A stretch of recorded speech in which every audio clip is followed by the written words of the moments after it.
जो सेल्टोस ने किया के लिए 4 मीटर से बड़ी लेंथ, मतलब above 4 metre compact SUV space में किया है, वही किया वापस करने की कोशिश करी, बट इस बार 4 मीटर से कम लेंथ, मतलब sub compact SUV space with this. Kamagani Devi Sajjano, my name is Vikas Yogi, you're watching S in Studio, and this is Kia's all-new sub 4 meter compact SUV, the Kia Sonet.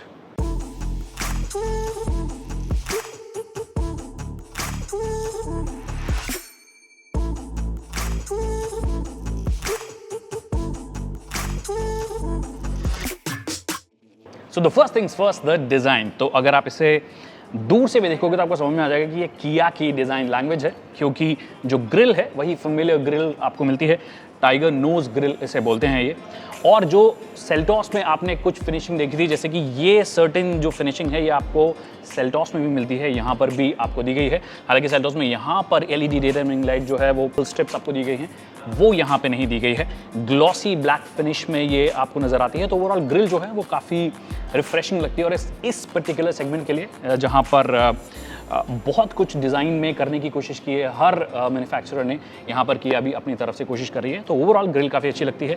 Full LED setup आपको मिलता है, LED day timing light जो है वो आपको मिलती है। अगर आप फॉग लैम्प की बात करोगे तो आपको प्रोजेक्टर फॉग लैम्प्स मिलते हैं, एग्जैक्टली आपको वेन्यू में भी मिलते हैं प्रोजेक्टर फॉग लैम्प्स, वो सेम आपको यहाँ पे दिए गए हैं। बम्पर की अगर आप बात करोगे तो डुअल टोन टाइप फिनिश आपको यहाँ पे मिलती है इस किट प्लेट की वजह से, जो कि ग्लॉसी ग्रे फिनिश आप उसे बोल सकते हो, और इस पर्टिकुलर कलर के साथ में ये काफ़ी अच्छे कॉम्प्लीमेंट भी कर रही है। अगर आप गाड़ी को फ्रंट से देखते हो तो आपको लगता नहीं है कि 4 मीटर से कम है, क्योंकि काफ़ी ब्रॉड लगती है इस सेगमेंट के हिसाब से। स्पेशली अगर आप वेन्यू से कंपेयर करेंगे तो ज़्यादा ब्रॉड ये लगती है। साइड में आने के बाद ही आपको लगता है कि हाँ 4 मीटर से कम इसकी लेंथ है। बाकी यहाँ पर भी काफ़ी सारे इंटरेस्टिंग एलिमेंट्स आपको दिखाई देंगे। क्रोम में आपको ये दिया गया है, रिक्वेस्ट सेंसर आपको दिया गया है, तो अगर आपकी जेब में चाबी है तो आप इसे डायरेक्टली खोल सकते हो। उसके अलावा 16 इंच के अलॉय व्हील्स दिए गए हैं, जो कि काफ़ी अच्छे लगते हैं देखने में, और एग्जैक्टली वही वॉन्डरर एमआरएफ वॉन्डरर की जो सीरीज़ आती है इको ट्रेड, वही आपको यहाँ पर भी देखने को मिलता है। मुझे लगता है कि जो टॉप एंड वेरिएंट होगा उसमें 16 इंच आपको मिलेगा, उसके नीचे वाले जितने हैं उसमें 15 इंच हो सकता है आपको ऑफर किया जाए। बाकी क्लैडिंग का इस्तेमाल यहाँ पे ऑफकोर्स दिया गया है, जो कि थोड़ा सा वो रगडनेस वाली फील देता है। हालांकि ये इतनी रगड होती नहीं है, सारी अर्बन कॉम्पैक्ट एसयूवीज हैं ये, बट फिर भी एक अच्छा लुक इसे देती है। यहाँ पे अगर आप देखोगे तो एक ग्रे या फिर क्रोम आप बोल सकते हो, ये पूरा का पूरा एक स्ट्रिप जा रहा है, जो कि अगेन काफ़ी अच्छा लग रहा है। आप रूफ रेल्स की बात करोगे तो वो भी डुअल टोन टाइप फिनिश में देखते हैं, ब्लैक और ग्रे अगेन, या ग्लॉसी जो ग्रे आप बोल सकते हैं वो आपको दिया गया है। यहाँ पे ग्लॉसी ब्लैक का इस्तेमाल हुआ है, तो यहाँ पे एक अलग सा लुक आ जाता है, मतलब ट्रिपल टोन टाइप आप लुक बोल सकते हो कि यहाँ पे जो रेगुलर प्लास्टिक ब्लैक होता है वो वाला कलर है, फिर यहाँ पे ग्रे है, यहाँ पे आपको ग्लॉसी ब्लैक मिल जाता है।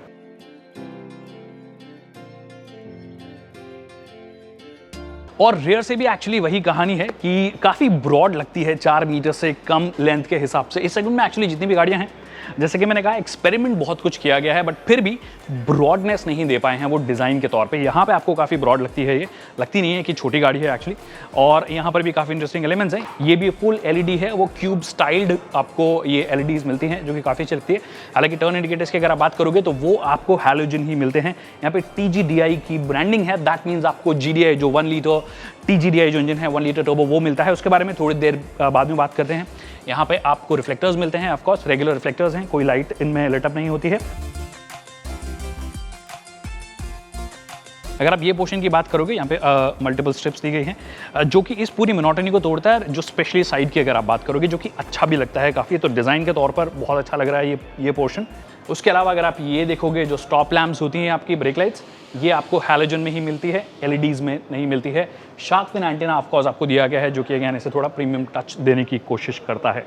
अगर आप लोअर पोर्शन की बात करोगे तो लोअर पोर्शन से भी आपको ये स्किड प्लेट दी गई है, फॉक्स किट प्लेट है एक्चुअली, यूजेबल नहीं है बट लुक्स वाइज काफ़ी अच्छी लगती है। दो रिवर्स पार्किंग सेंसर्स भी दिए गए हैं, जो कि of course as a norm of standard है, बट यहाँ पर आपको ऊपर की तरफ अगर आप देखेंगे तो यहाँ पर आपको रिवर्स पार्किंग कैमरा भी दिया गया है। आप बूट चेकआउट करते हैं तो रिक्वेस्ट सेंसर आपको दिया गया ऑफ कोर्स, और बूट एक्चुअली 4 मीटर्स के हिसाब से काफ़ी अच्छा खासा दिया गया है। ऑल्दो डायमेंशंस हमारे साथ शेयर नहीं किए गए हैं, तो लगभग 350 लीटर का लग रहा है। अच्छी बात यह है कि काफ़ी स्क्वायरिश सा है, तो यूजेबल तो डेफिनेटली लग रहा है, और एक छोटी गाड़ी के हिसाब से एक्चुअली काफ़ी ज़्यादा यूजेबल ये लग रहा है। लोडिंग लिप की अगर आप बात करोगे तो थोड़ा सा ऊंचा है, बट ओवरऑल आई थिंक अच्छे से आप इसे यूज़ कर पाएंगे।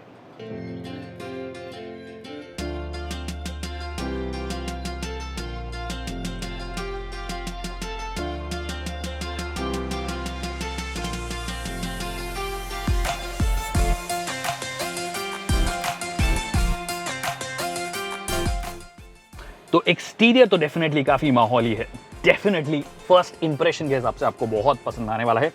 इंटीरियर में जैसे ही आप आएंगे तो इंटीरियर में भी एक्चुअली आपको क्वालिटी लेवल्स की अगर आप बात करेंगे तो काफ़ी कुछ पसंद आने वाला है।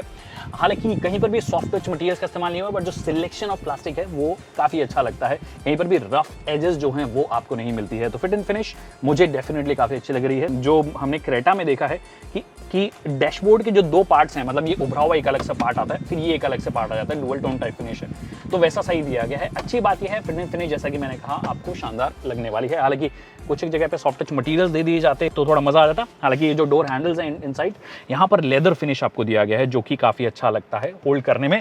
और स्टीयरिंग व्हील जो है, स्टीयरिंग व्हील में भी आपको लेदर रैप मिलता है। ऑफकोर्स आप इसे टिल्ट तरीके से एडजस्ट कर सकते हैं, टेलीस्कोपिक तरीके से नहीं कर सकते। बाकी अगर आप स्टीयरिंग व्हील की बात करोगे तो मल्टीपल बटन आपको दिए गए हैं। यहाँ पे मोड का बटन है, फोन उठाने का, फोन काटने का बटन है, वॉइस कमांड का एक्चुअली यहाँ पे आपको बटन दिया गया है। वॉल्यूम एडजस्ट करने के लेफ्ट साइड में आपको बटन दिए गए हैं। राइट साइड में अगर आप देखोगे तो क्रूज कंट्रोल को एडजस्ट करने के बटन दिए गए हैं और मेन्यू को आप एक्सेस कर सकते हैं। वो अगर आप इंस्ट्रूमेंट क्लस्टर की बात करोगे तो एक्चुअली फुली डिजिटल आपको मिलता है।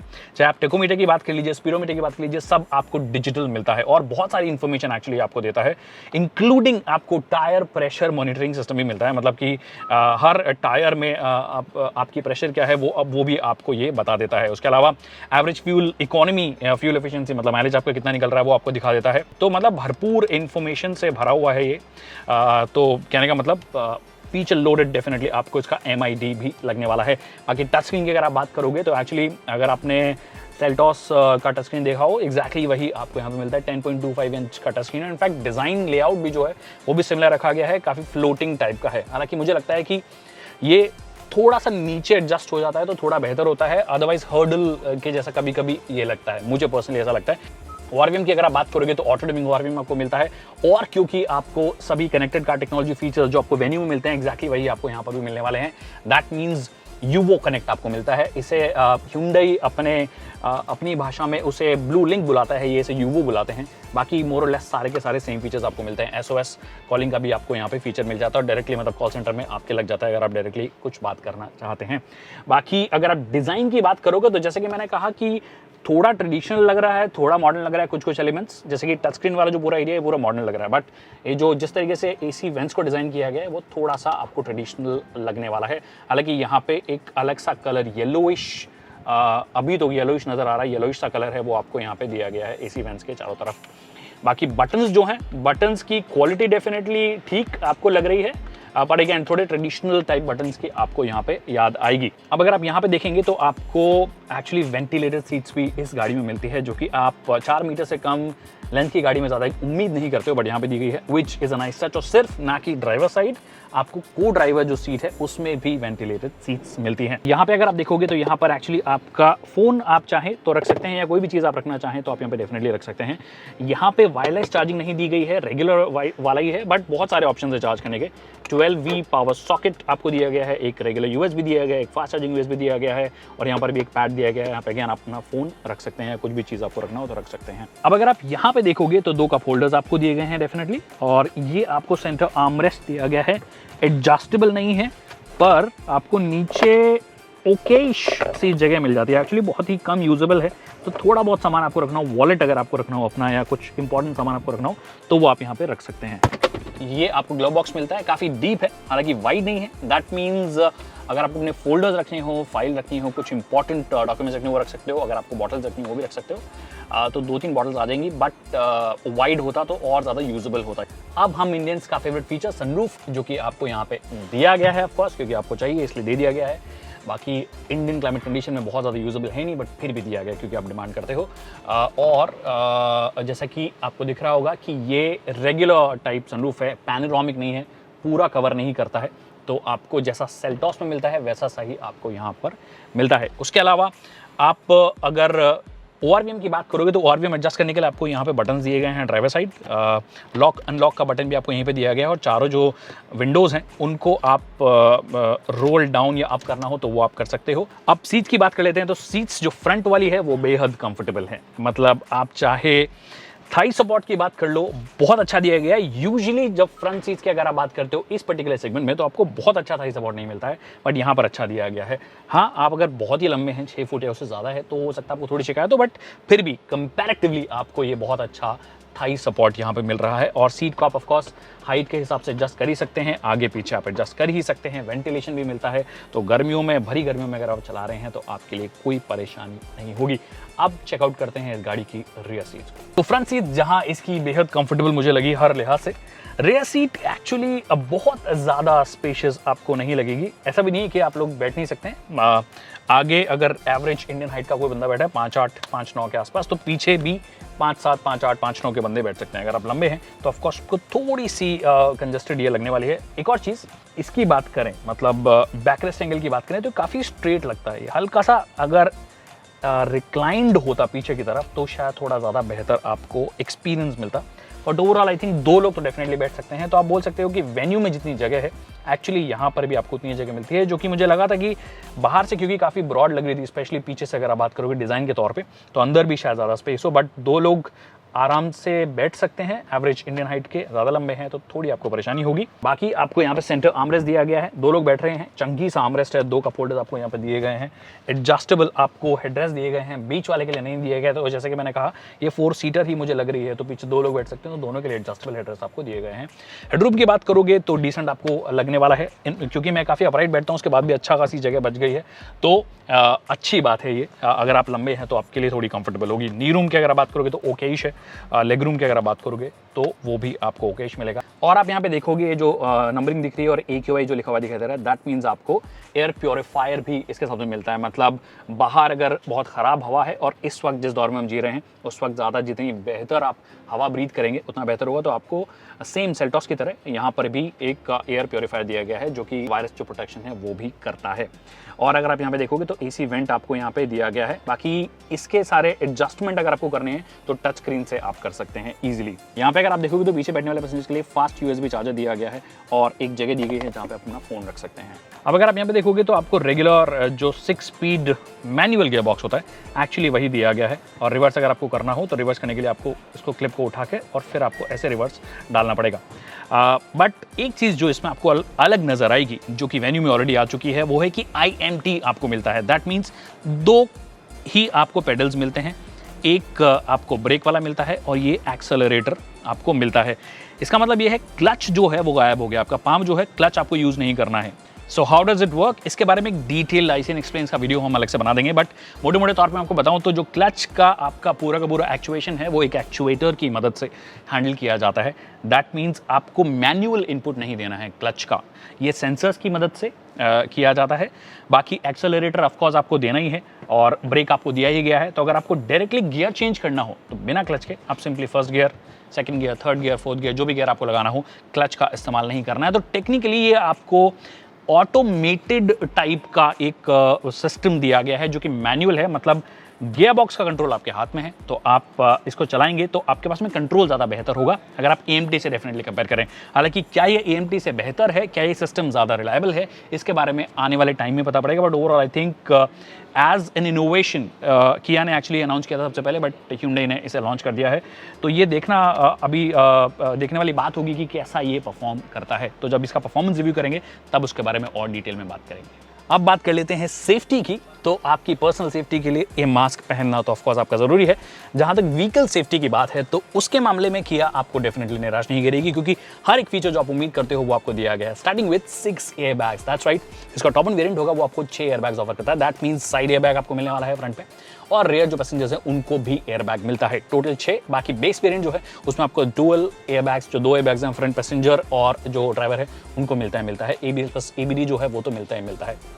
अब रेयर पार्किंग सेंसर जो है वो भी आपको एज स्टैंडर्ड फीचर अब दे दिया गया है, मतलब हर गाड़ी में होना चाहिए एज अ नॉर्म। बट यहाँ पे फ्रंट पार्किंग सेंसर भी आपको दिया गया है, मतलब फ्रंट और रेयर दोनों के आपको सेंसर्स मिलते हैं। उसके अलावा आपको, जैसा कि मैंने कहा कि ABS प्लस ABD मिलता है, साथ में आपको स्टेबिलिटी कंट्रोल जो है वो आपको मिल जाता है। मतलब ट्रैक्शन कंट्रोल के जो फीचर्स हैं वो आपको यहाँ पे मिल जाते हैं। ट्रैक्शन कंट्रोल के साथ साथ आपको ब्रेक असिस्ट, हिल लॉन्च असिस्ट, ये सब जो फीचर्स हैं वो भी आपको दे दिए गए हैं।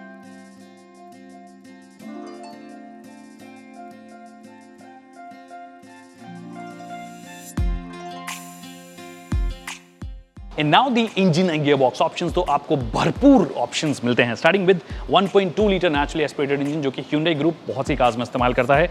वेन्यू जो इसका डायरेक्ट राइवल है, कजन है, वो भी इस्तेमाल करता है। लगभग 83 PS के आसपास वो पावर निकालता है, मतलब 82 bhp के आसपास वो पावर निकालेगा। फिर है ये वाला इंजन पेट्रोल के अंदर जो टर्बो चार्ज्ड इंजन है, 1 लीटर का इंजन है, लगभग 118 bhp के आसपास ये पावर निकालता है, which I think is going to be pretty exciting for this car, क्योंकि ये सब 4 मीटर स्पेस में आती है।